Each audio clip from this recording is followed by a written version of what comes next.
Bonjour, aujourd'hui je vous propose une vidéo un peu particulière dans laquelle je vous demanderai de participer. Munissez-vous d'un papier, d'un stylo ou alors de votre note de téléphone. Donc on fera une pause sur la vidéo à des moments précis et je vous demanderai quelques exercices.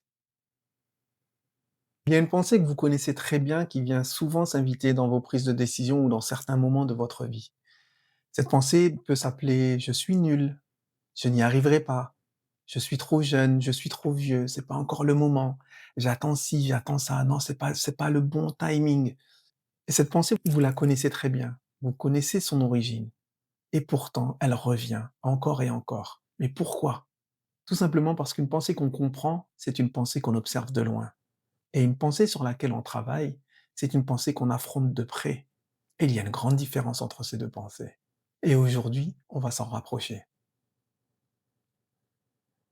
Nous parlons de thérapie cognitive. Et je vais vous l'expliquer en une phrase. Ce n'est pas effacer vos pensées, mais c'est changer la relation que vous avez avec vos pensées.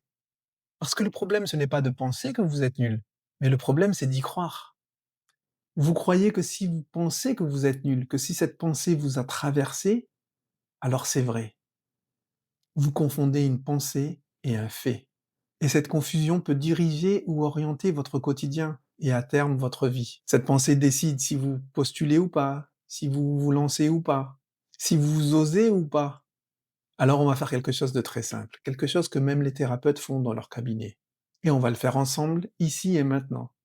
L'exercice que je vous propose se déroulera en 4 étapes. Je vous laisse mettre pause sur la vidéo et vous munir de votre stylo, de votre papier ou alors de votre note sur votre téléphone. Pensez à une situation récente où vous vous êtes senti bloqué. Une décision que vous n'avez pas prise, un projet que vous avez repoussé, une conversation que vous avez évitée. Quelle est la pensée que vous avez eue à ce moment-là? Pas ce que vous avez ressenti, mais la pensée, avec un mot clair. Appuyez sur pause, écrivez cette pensée et on reprend la vidéo. Maintenant, relisez ce que vous venez d'écrire et posez-vous une seule question, une seule. Est-ce que c'est un fait ou est-ce que c'est une interprétation? Mettez pause sur la vidéo et en face de ce que vous avez écrit, écrivez fait ou interprétation.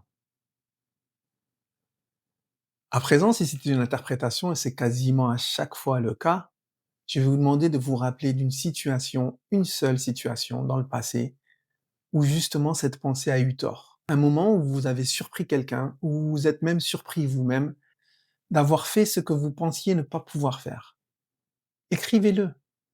Mettez une pause et écrivez ces moments, même s'ils remontent à longtemps. Allez puiser dans votre mémoire et écrivez ces moments. Maintenant que vous avez fait ça, je vais vous demander de revenir sur la première phrase que vous aviez eue, la première pensée que vous avez eue, et de rajouter juste 3 mots devant. J'ai l'impression que. J'ai l'impression que je suis nul, j'ai l'impression que je n'y arriverai pas.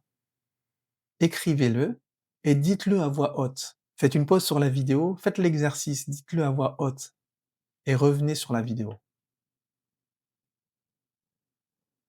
Ce que vous venez de faire à travers cet exercice porte un nom. Ça s'appelle la reconstruction cognitive. Ce n'est pas se raconter des histoires, ce n'est pas faire de la pensée positive. C'est reprendre de la distance entre vous et vos pensées. Parce que vous n'êtes pas vos pensées. Vous êtes celui qui les observe, celui qui peut les interroger, celui qui peut choisir d'y croire ou pas.